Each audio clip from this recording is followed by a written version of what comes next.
கர்த்தருடைய பரிசுத்த நாமத்துக்கு மகிமை உண்டாகட்டும். இந்த காணொளி மூலம் உங்களை சந்திப்பதில் நான் கர்த்தருக்குள் பெருமகிழ்ச்சி அடைகிறேன். இந்த நாளின் வேத ஆலோசனைக்கான வசனம் சங்கீதங்களின் புஸ்தகம் 37வது அதிகாரம் 4வது வசனம். கர்த்தரிடத்தில் மனமகிழ்ச்சியாயிரு, அவர் உன் இருதயத்தின் வேண்டுதல்களை உனக்கு அருள் செய்வார்.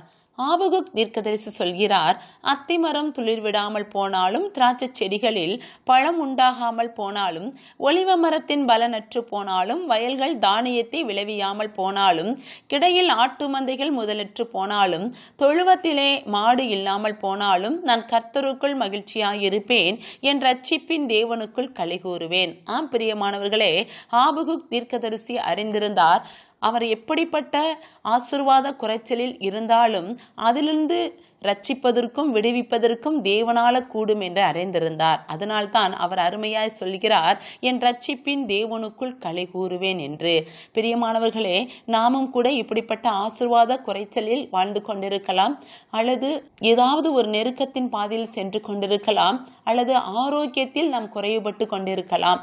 இருந்தாலும் பிரியமானவர்களே, நாம் கர்த்தரிடத்தில் மனமகிழ்ச்சியாய் இருக்க வேண்டும்.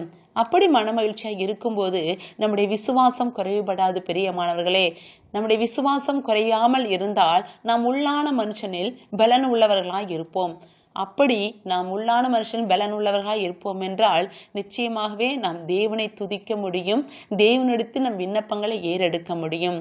அப்படி கர்த்தரிடத்தில் விசுவாசமாய் இருந்து, கர்த்தரிடத்தில் மனமகிழ்ச்சியாய் இருந்து நம் தேவனை துதித்து விண்ணப்பங்களை ஏறெடுக்கும் போது நிச்சயமாக தேவன் நம்முடைய இருதயத்தின் வேண்டுதல்கள் எல்லாம் நமக்கு அருள் செய்வார். நம்முடைய வேதனைகள் எல்லாவற்றையும் மாற்றி விடுவார். ஏனென்றால் அவர்தான் நம்முடைய ரட்சிப்பின் தேவன்.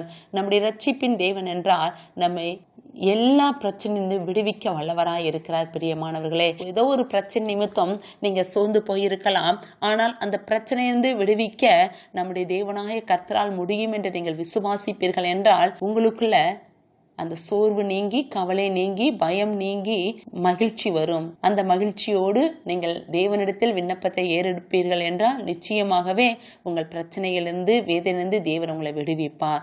இந்த காணொளி உங்களுக்கு ஆசீர்வாதமாக இருக்கும் என்று விசுவாசிக்கிறேன். God bless you.